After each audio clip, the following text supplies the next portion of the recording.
The Valorian Empire's diplomatic cruiser dropped out of hyperspace with a flash of purple light. The massive ship, called the Eternal Dominion, was the size of a small city. Its dark metal hull was covered in symbols of conquest. Skulls from 100 different species decorated its walls. This was intentional. The ship was designed to make other species afraid. Ambassador Krelthax stood in the main chamber, preparing himself. He was 8 feet tall, covered in dark green scales with eyes like burning coals. He wore ceremonial ribbons across his chest. Each ribbon represented a species that had surrendered to the Empire. He had 47 ribbons. He was very proud of this number.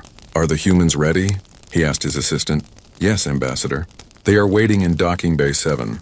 Krelthax nodded. He had done this 847 times before. Well, his people had. The Valorian Empire had been conquering species for 12,000 years. They had a system. It always worked. First, they arrived in an impressive ship. Second, they gave an intimidating speech. Third, the other species surrendered. Simple. He walked to the docking bay with his guards. They were also tall and covered in scales. They carried weapons that glowed with red energy. Everything about them screamed danger. Everything about them said, "Be afraid." The docking bay doors opened. Krelthax stepped forward, ready to meet the primitive humans. He had read the reports. Humans were young, only 300 years in space. They controlled only 47 systems. This would be easy, but something was wrong. The humans were not cowering. They were not trembling. They were standing casually near their small shuttle, drinking from strange containers. They wore simple blue jumpsuits. No armor, no weapons, no formal robes. One of them, a female with dark hair tied back, waved at him. "Hi there. You must be the Valorians." Come on in. Krelthax was confused, but continued. He drew himself up to his full height. He spread his arms wide, making himself look as large as possible. His guards moved into formation behind him. The lights dimmed automatically, making him look more dramatic. "I am Ambassador Krelthax of the Valorian Empire," he began, his voice deep and booming. "We are the conquerors of galaxies. We are the masters of 1,000 worlds. We have brought 847 species under our rule. For 12,000 years we have spread across the stars, unstoppable and eternal." He paused for effect. This was usually when species started to panic, but the humans were looking at each other. One of them, a male with gray hair, had his hand over his mouth. His shoulders were shaking. Krelthax continued. "Your species is young, weak. You cannot stand against us. But we are merciful. Surrender now, and you will be allowed to exist as part of our empire. Refuse and you will be destroyed. You have one standard cycle to decide." He finished his speech. He stood tall, waiting for the fear, waiting for the begging, waiting for the inevitable surrender. Instead, the female human made a strange noise, a high-pitched sound. She was trying to hold it in, but failing. Then she started laughing. The gray-haired male joined her, then another human, then all of them. Within seconds, the entire human delegation was laughing. Some were bent over. One was wiping tears from his eyes. Krelthax stood frozen. In 12,000 years of Empire history, this had never happened. "Not once. I'm sorry," the female human said between laughs. "I'm so sorry. But you guys are adorable." "Adorable?" Krelthax repeated. He did not know this word in the context of conquest. "Yeah," another human said, still chuckling. "This whole thing. The skull ship. The dramatic lighting. The 'we are unstoppable' speech. It's like watching kids play pretend." "We thought this was a joke," the gray-haired human added, "like some kind of historical reenactment." "Are you guys from a Renaissance fair?" Krelthax felt something he had never felt before during a first contact. He felt offended. "This is not a joke. We are the Valorian Empire. We have conquered 847 species. Yeah, we heard you the first time," the female human said, trying to compose herself. She took a deep breath. "Look, I'm Captain Sarah Chen. This is my diplomatic team. And I'm trying really hard to be professional here. But you have to understand how this looks to us." "How does it look?" Krelthax asked coldly. "Like a theme park attraction," Sarah said. "I mean the skull decorations. The glowing weapons. The surrender or die ultimatum. We have movies with villains less cliché than this." "We are not cliché," Krelthax roared. "We are feared across the galaxy." This only made the humans laugh harder. Sarah held up her hands. Okay, I'm sorry. You're clearly serious about this. Let me try to understand. You came here to make us surrender? Yes. And you've done this to 847 other species? Correct. And they all surrendered? Eventually, yes. Sarah looked at her team. Then back at Krelthax. Oh boy. You guys have no idea what you've walked into. What do you mean? Krelthax demanded. Sarah took a sip from her container. It smelled like coffee. Tell me something. How many species did you have to actually fight? Like really fight, not just intimidate? Krelthax thought about this. Perhaps 50. Most surrender after seeing our power. And how long did those wars last? The longest was 12 years. Sarah nodded slowly. Okay. And you think this makes you impressive? It makes us the largest empire in known space. Krelthax said. Known space according to who?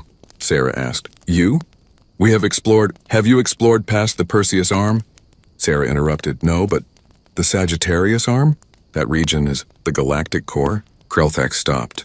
The galactic core is impossible to explore. We have 3 research stations there, Sarah said casually. We've been there for 50 years. Krelthax stared at her. This was impossible. The radiation alone would kill any biological being. Look, Sarah said, her tone becoming more serious. I'm going to give you some advice. And I really, really hope you listen to it. Go home. Forget you ever met us. Tell your empire that humanity is not worth the trouble, please. Is that a threat? Krelthax asked. No, Sarah said quietly. It's a warning. You came here expecting to find prey. Instead, you found something else. Something you're not prepared for. You have 47 systems, Krelthax said. We have thousands. You cannot threaten us. We're not threatening you, the gray-haired human said. He had stopped laughing. He looked almost sad. We're trying to protect you. Protect us? Krelthax could not believe this. You are primitives. You have no military presence. Your fleets are tiny. Yeah, Sarah said. Do you know why our military is so small? Because you are weak. Sarah shook her head. No, because we don't need one. We haven't fought a real war in 200 years. Then you have grown soft, Krelthax said triumphantly. You have forgotten how to fight. The humans looked at each other. Several of them made sad, bitter sounds. That's what we hoped, Sarah said quietly. We really, really hoped we had forgotten. But if you push this, we're going to find out if that's true. And honestly, that terrifies us more than it should terrify you. Krelthax had had enough of this strange conversation. You have 1 cycle to surrender. After that, we will return with our fleet. He turned and walked back toward his ship. His guards followed. Behind him, he heard Sarah say something to her team. Get me a line to Earth. We need to warn them. The Empire doesn't know what it's starting. As the docking bay doors closed, Krelthax looked back one more time. The humans were not laughing anymore. They looked serious now, worried. Good, he thought. Finally they understand, but deep in his mind, a small voice whispered a question he could not answer. Why would they be worried for use? Krelthax stood before the Supremacy Council on the Imperial Throne World. The chamber was enormous, carved from black stone. 12 council members sat on high chairs looking down at him. They were the leaders of the Valorian Empire. They had ruled for thousands of years. Explain yourself, demanded High Chancellor Vormak. He was the oldest, his scales gray with age. You returned without a surrender. This is unprecedented. Krelthax struggled to find the right words. The humans, they laughed at us. Silence filled the chamber. They laughed? Vormak repeated slowly. Yes, High Chancellor. They said we were adorable. They compared us to children playing pretend. They thought our ship was a theme park attraction, one council member hissed. This is an insult to the Empire. I agree, Krelthax said. But there is something else. Something troubling. The female human, Captain Chen, she warned me.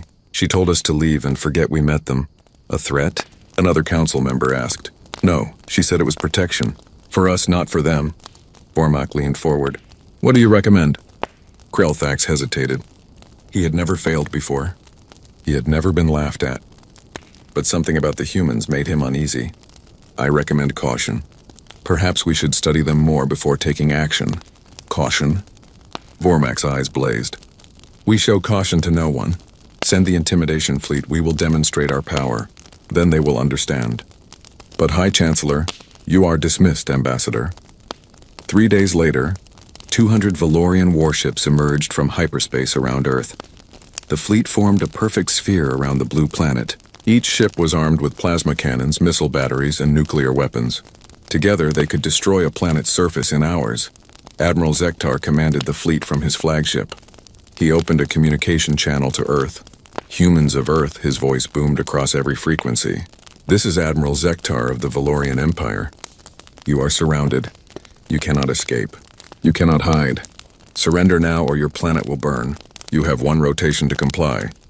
He closed the channel and waited. On Earth, in the United Nations headquarters, people watched the broadcast. Then something strange happened. Instead of panic, people started laughing. Not everyone, but many. Within minutes, the broadcast had been recorded and shared across the human networks. Someone added funny music to it. Someone else made the Admiral's voice high and squeaky. By the end of the first hour, there were thousands of versions of the broadcast, each one more ridiculous than the last. News shows picked it up. Late-night comedy hosts dedicated entire segments to it. One human comedian did an impression of Admiral Zektar, making him sound like a dramatic actor in a bad play. The audience loved it. They think they're so scary, the comedian said. 200 ships. That's cute. We have more ships in our delivery fleet. Amazon has more logistics capability than their entire navy. The audience laughed and clapped. Stores started selling merchandise. T-shirts that said, "I survived the Valorian Empire's angry space lizards." Coffee mugs with Admiral Zektar's face and the words, "Surrender or I'll burn your coffee." One human colony. New Austin received the surrender ultimatum. Their official response was, "New phone, who dis?" Admiral Zektar watched all of this with growing confusion. He had expected panic, fear, begging. Instead, the humans were mocking him. "Sir," his communications officer said, "we're receiving a message from Earth. It's marked as official." "Put it through." An old human male appeared on the screen. He wore a military uniform covered in medals. His hair was white, his face lined with age, but his eyes were sharp and cold. "I am General Kowalski, United Nations Defense Force," the human said. "I'm told you're waiting for our surrender." "Yes," Admiral Zektar said, pleased. Finally, someone who understood. "Have you come to accept our terms?" "No," Kowalski said. "I've come to give you a chance to leave." Admiral Zektar laughed. "You have no military presence. We've scanned your system. You have fewer than 100 military vessels. We have 200 in this fleet alone. We have thousands more. What can you possibly do?" "That's exactly the problem," Kowalski said quietly. "You looked at our military and thought we were weak. You're making a terrible mistake." "What mistake?" "You assume we have a small military because we can't build a bigger one," Kowalski said. "That's not why it's small." "Then why?" "Because we don't need a bigger one. We haven't fought a real war in 200 years. Admiral Zektar waved a hand dismissively. "Then you have gone soft. You have forgotten war." Kowalski's expression didn't change. "I wish that were true. I really, really wish that were true." "You cannot frighten me with words, old human." "I'm not trying to frighten you," Kowalski said. "I'm trying to save you. Let me ask you something. Have you looked at our military spending?" "Yes, it is pathetic. Only 0.3% of your total economy." "Right, and do you know what that means?" Admiral Zektar did not answer. He was starting to feel the same unease that Krelthax had felt. "It means 99.7% of our economy is doing something else," Kowalski said. "Building things. Making things. Creating things. We have manufacturing capability that could bury you in steel and fire. We have shipyards that build cruise ships bigger than your flagship. We have factories on every world. We have resources you can't imagine." "Resources mean nothing without the will to fight," Admiral Zektar said, but his voice was less certain now. "That's the problem," Kowalski said. "We have the will. We've always had the will. We just haven't had anyone to fight." "You lie. You are trying to trick me." Kowalski sighed. "Admiral, how many species have you conquered?" 847. "And how many of them fought back?"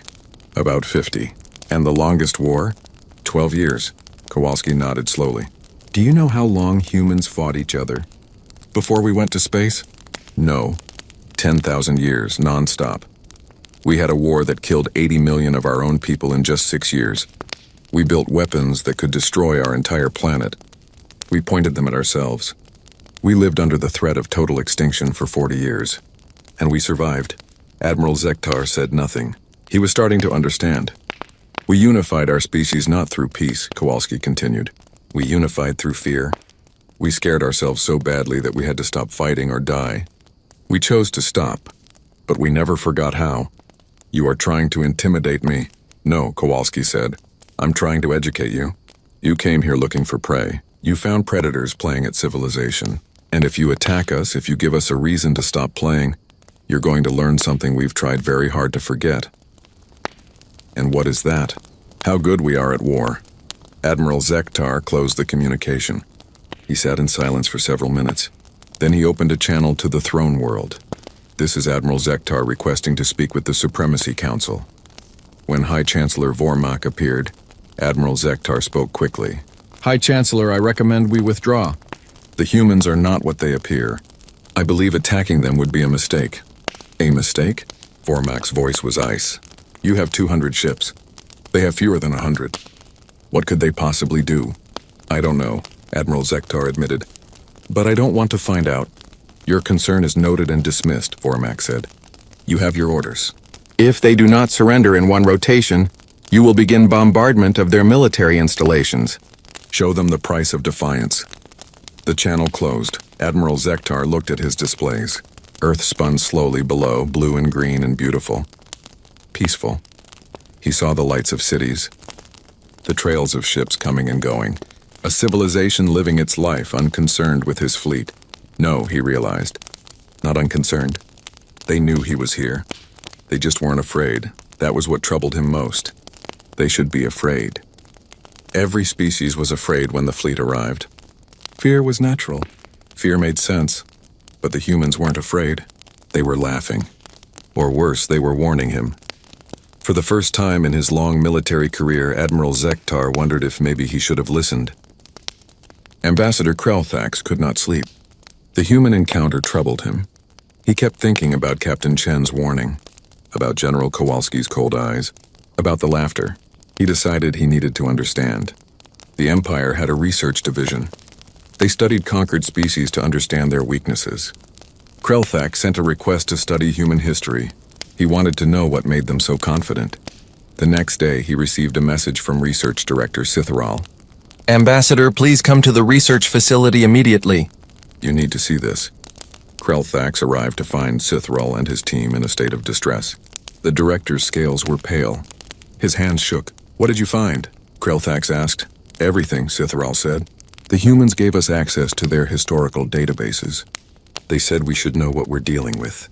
I thought they were bluffing. I thought it would be stories of peace and exploration. He paused. I was wrong.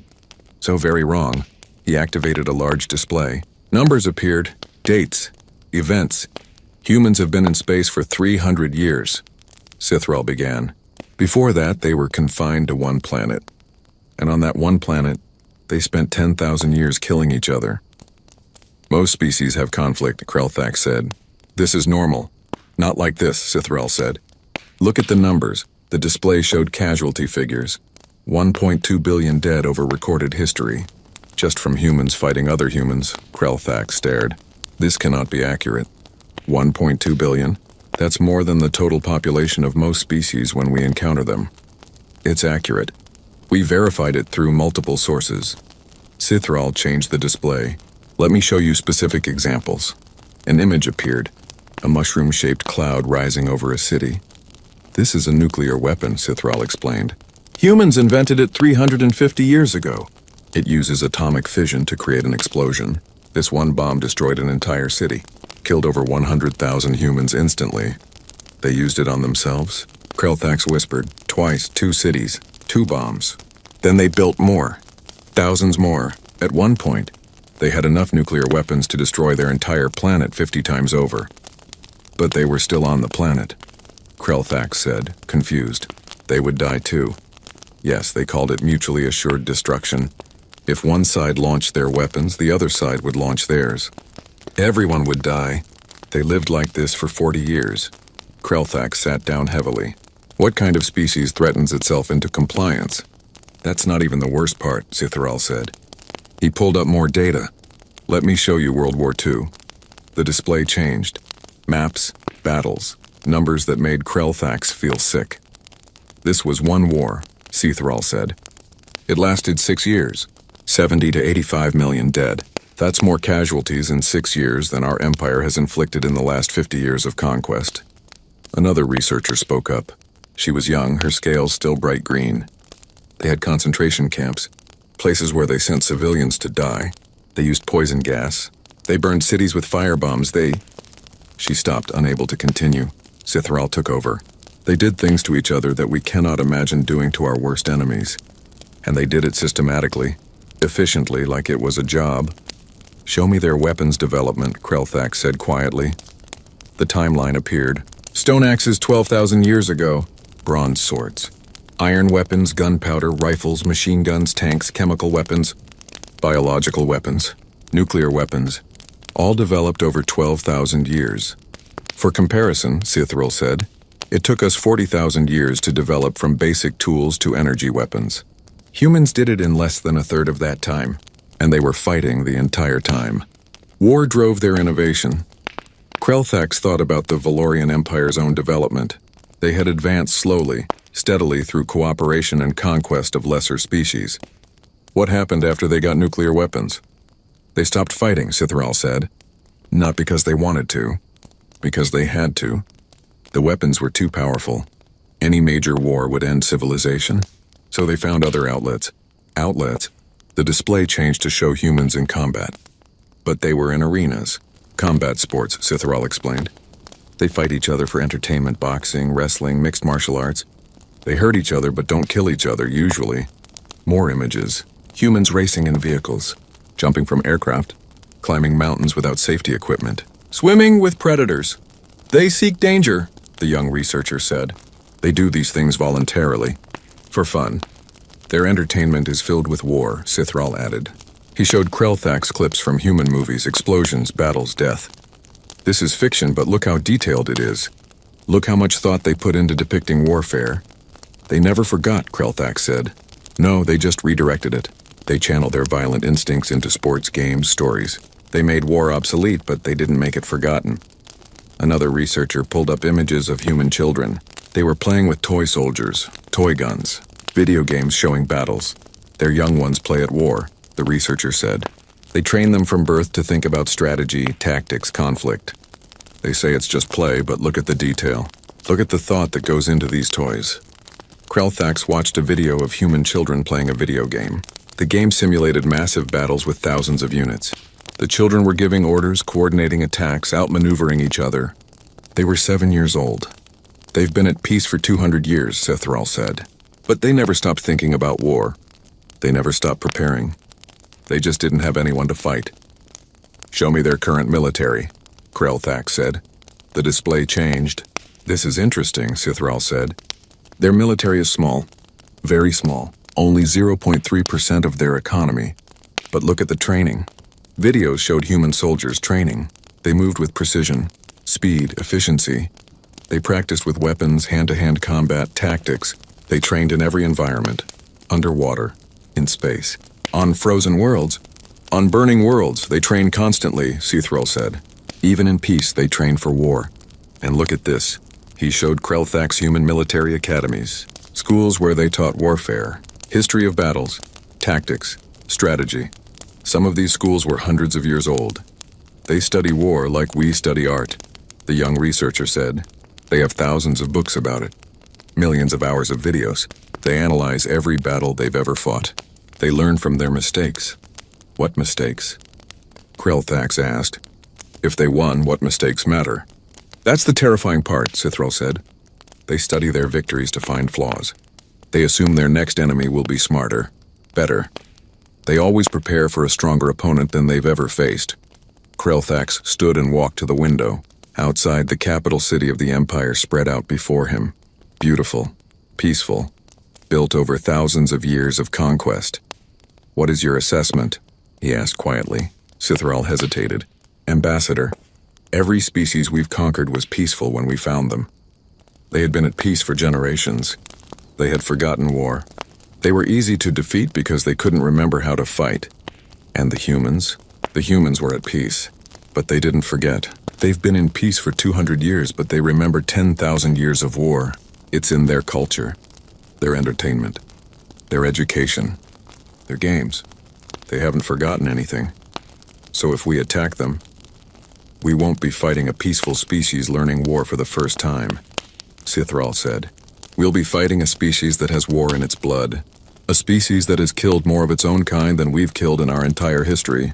A species that built planet-destroying weapons while still living on that planet. The young researcher spoke up. Ambassador, I found something else. Something that troubles me greatly. What? Human philosophy. They have many thinkers who wrote about war. One said, humans are not peaceful by nature. Peace is a choice we make every day knowing we could choose otherwise. Another wrote, the most dangerous warrior is not the one who loves battle, but the one who has seen enough battle to hate it, yet still knows how to fight. Krelthax turned from the window. Send all of this to the Supremacy Council. They must see it. I already did, Cithral said. They dismissed it as fear-mongering. High Chancellor Vormak said humans are trying to trick us with false history. It's not false, Krelthax said. I know, but the Council doesn't believe it. They think humans are bluffing. They've sent the Punishment Armada to attack the human colony at New Toronto. Krelthax felt cold. When? They should be arriving now. For a long moment, no one spoke. They all stared at the displays showing human history. The weapons, the battles, the death tolls that made their empire's conquest look small. May the ancestors protect them, Cithral whispered. The humans tried to warn us, and we didn't listen. The Valorian Punishment Armada arrived at New Toronto with 500 warships. Fleet Commander Draxar had orders to make an example. Show the humans the cost of defiance. He expected it to be quick. New Toronto was a small colony world. Population, 3 million. Defenses, minimal. A few orbital platforms. Maybe a dozen patrol ships. This would be over in hours. Begin orbital bombardment, Draxar ordered. Target their military installations first, then infrastructure. The first wave of plasma fire fell from the sky. Military bases exploded. Dams burst. Power plants went dark. The humans sent out a distress signal. It was intercepted and broadcast across the Empire. This is New Toronto. We are under attack. They came without warning. Please send help. Then the signal cut off. Draxar nodded with satisfaction. Send ground troops. Secure the capital city. This planet is now property of the Valorian Empire. On Earth, in the United Nations Emergency Council chamber, the distress signal played. Silence followed. Then General Kowalski spoke, his voice tired and sad. 3 million civilians, he said. They attacked civilians. General, your recommendation? The Secretary General asked. Kowalski looked old, ancient, like he carried a terrible weight. For 200 years, we've kept the war machine locked away. We've tried to be better than what we were. But they attacked our people, they killed our civilians. He paused. I recommend we declare total war. Every person in the room understood what that meant. Total war. The words humans hadn't spoken in 2 centuries. The Secretary General took a deep breath. All in favor? Every hand rose. Then it's decided. General Kowalski, you have full authorization to activate the war protocols. What happened next shocked the Valorian Empire to its core. Across human space, factories changed overnight. Plants that made cars started making tanks. Shipyards that built cruise ships started building warships. Civilian corporations volunteered their resources. Mining companies provided raw materials. Tech companies provided weapons systems. The production numbers were insane. In the first week, humans built 1,000 new warships. In the first month, 10,000. Ships poured out of shipyards like water from a broken dam. Where are they getting the resources? High Chancellor Vormak demanded when he saw the reports. They're using their civilian infrastructure, an analyst explained. They have manufacturing on every world. They're not building a military from nothing. They're converting what they already have. How fast can they do this? Sir, they've already built more ships than we have in our entire fleet, and they're not stopping. But the ships were just the beginning. The real shock came when the fleets met in battle. The Valorian Empire fought honorably. They had rules of warfare refined over thousands of years. Formal challenges, structured battles, fair tactics. War was an art form to them. Humans didn't fight honorably. Humans fought to win. At the Battle of Arcturus Station, Fleet Commander Draxar led his forces in a traditional wedge formation. He sent a formal challenge to the human fleet. He expected them to accept, to meet him in open battle. Instead, the human fleet split apart. Half jumped to hyperspace. The other half retreated. Draxar thought they were running. Then the first half appeared behind him. They had jumped around his fleet. Now he was surrounded. The humans didn't announce their attack. They didn't give warnings. They just opened fire from all directions at once. Plasma cannons, railguns, missile swarms, everything at once. Draxar's flagship took 17 direct hits in the first 30 seconds. His shields collapsed. His engines failed. His communication array went dark. The battle lasted 4 hours. The Empire sent their elite soldiers, the Deathless Legion. They had never lost a battle in 3,000 years. They were the best warriors the Empire had ever produced.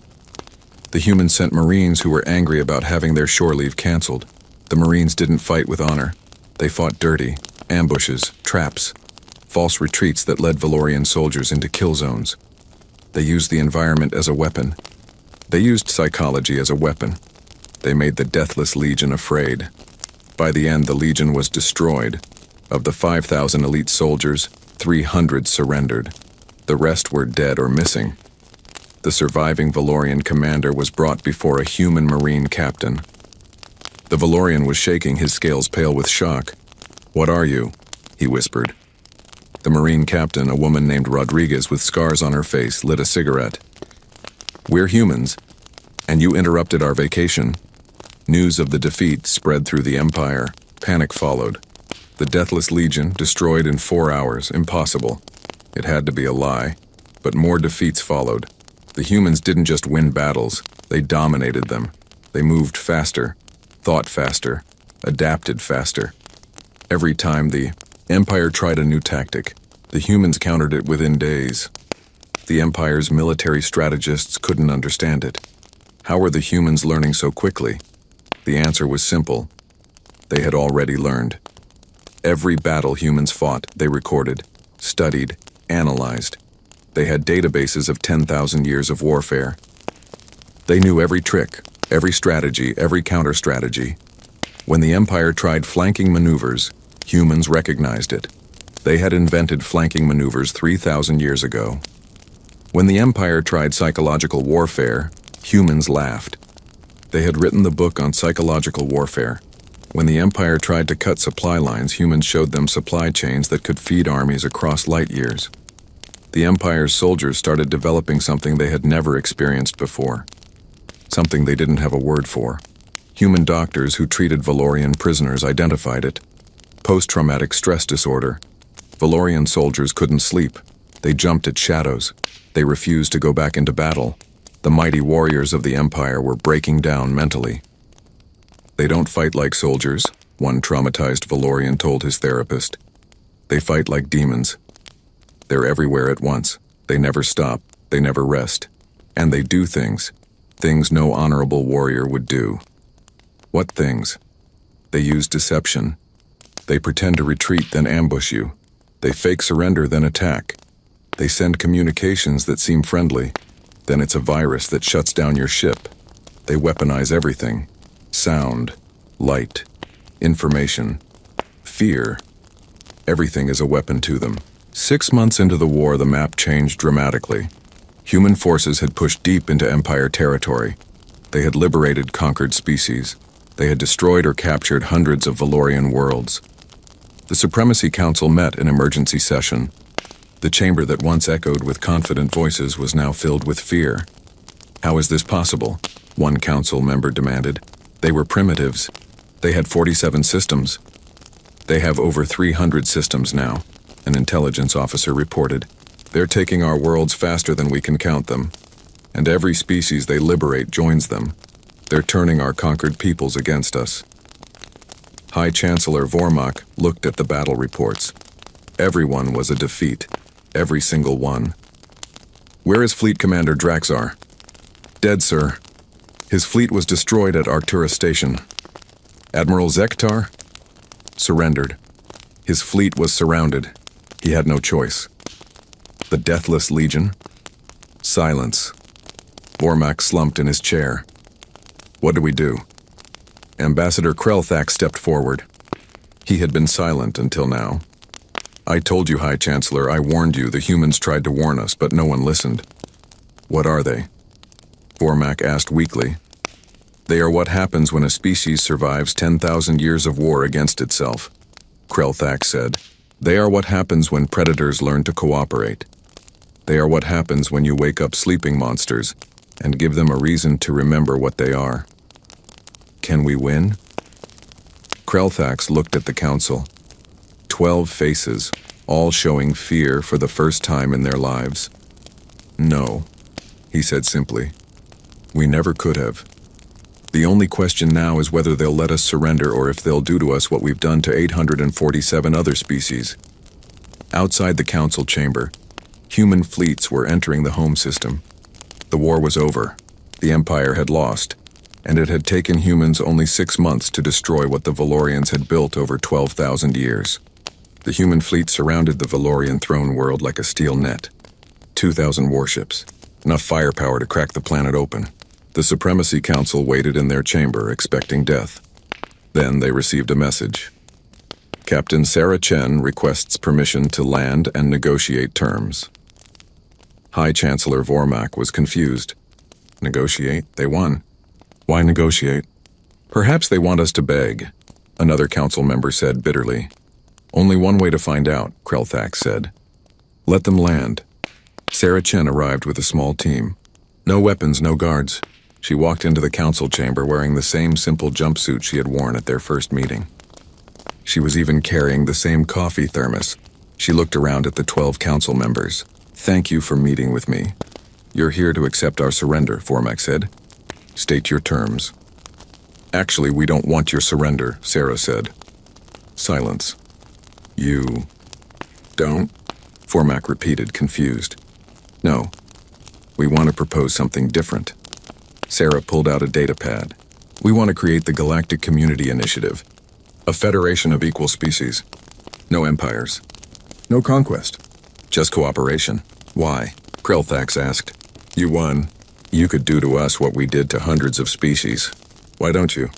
Sarah sat down uninvited. She took a sip of her coffee. Because ruling an empire sounds exhausting.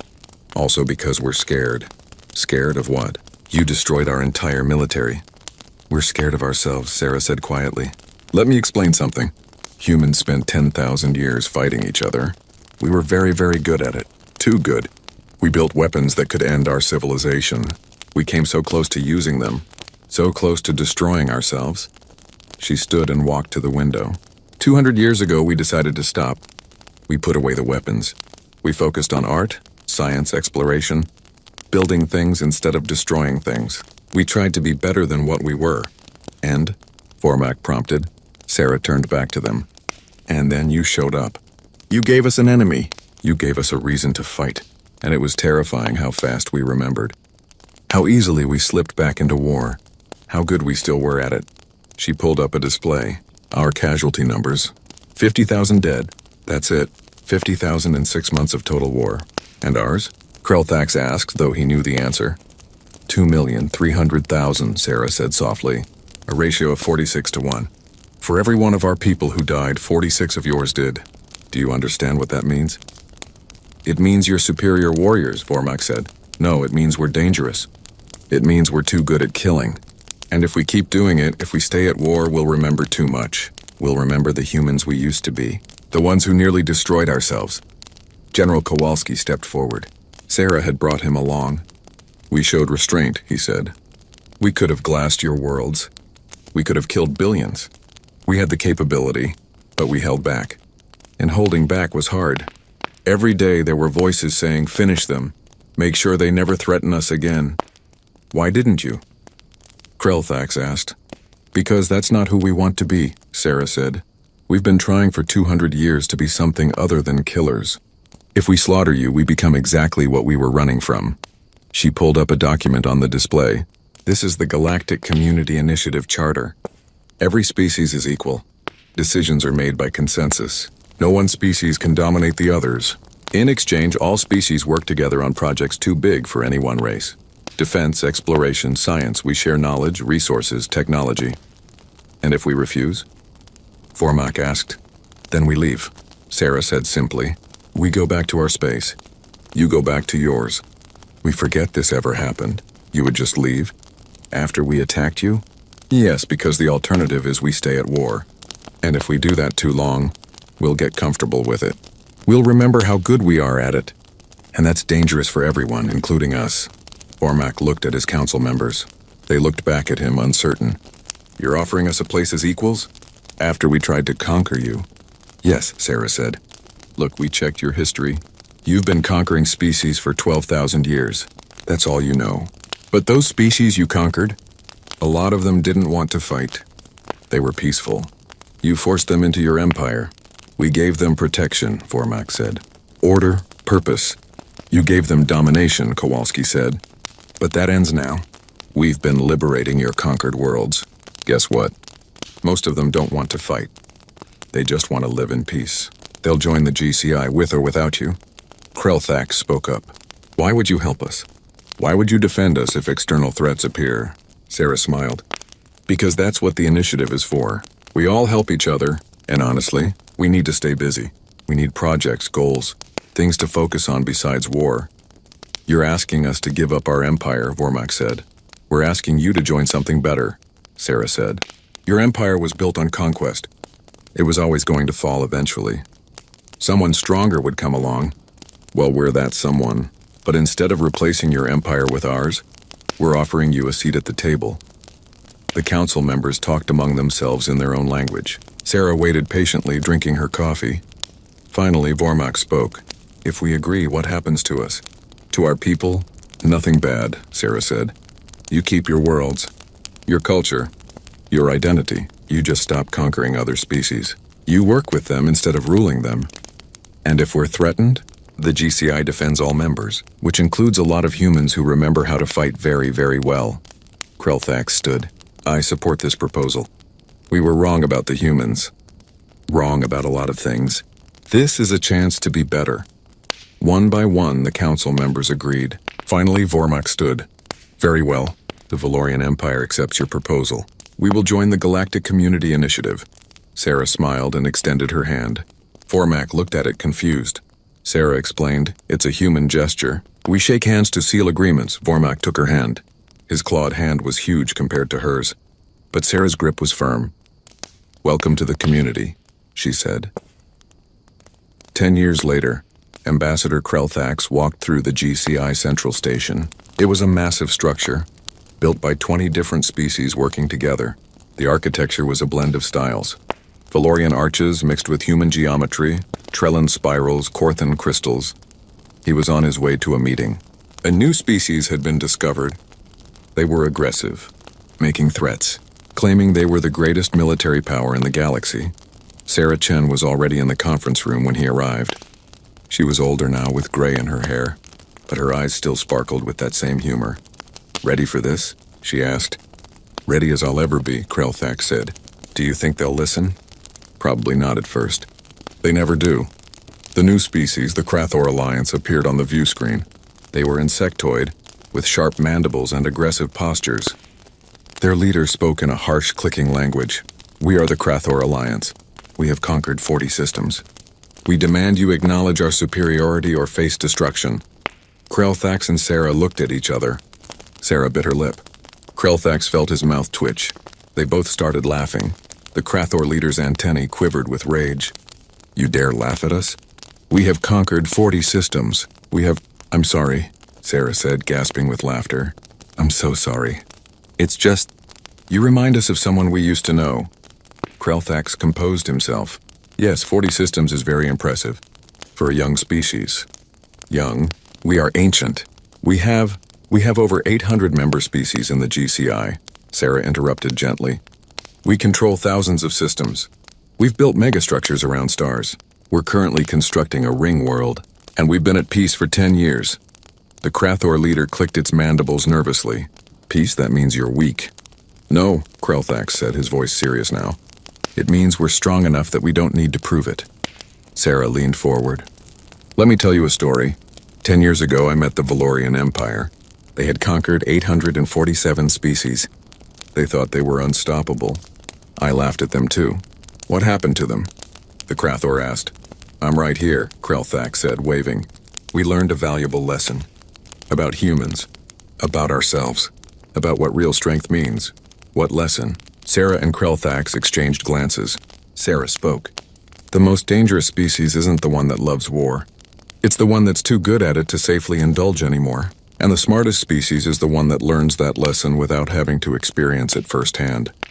Are you threatening us? The Krathor demanded. No, Krelthak said. We're warning you. We're offering you the same choice we were offered. Join the community. Work with us. Or go home and pretend this conversation never happened. And if we attack, Sarah's smile faded. Then you'll learn what the Valorian Empire learned. But I really, really hope you don't make us show you. Because we've been at peace for 10 years now. We're finally comfortable with it. We'd like to stay that way. The Krathor leader looked at them both, at Sarah's tired eyes, at Krelthax's serious expression. Something in their faces made him pause. We will consider your offer, he said slowly. Smart choice, Sarah said. The screen went dark. Krelthax turned to Sarah. Do you think they'll join? Eventually. They all do. Once they check our history. And if they don't,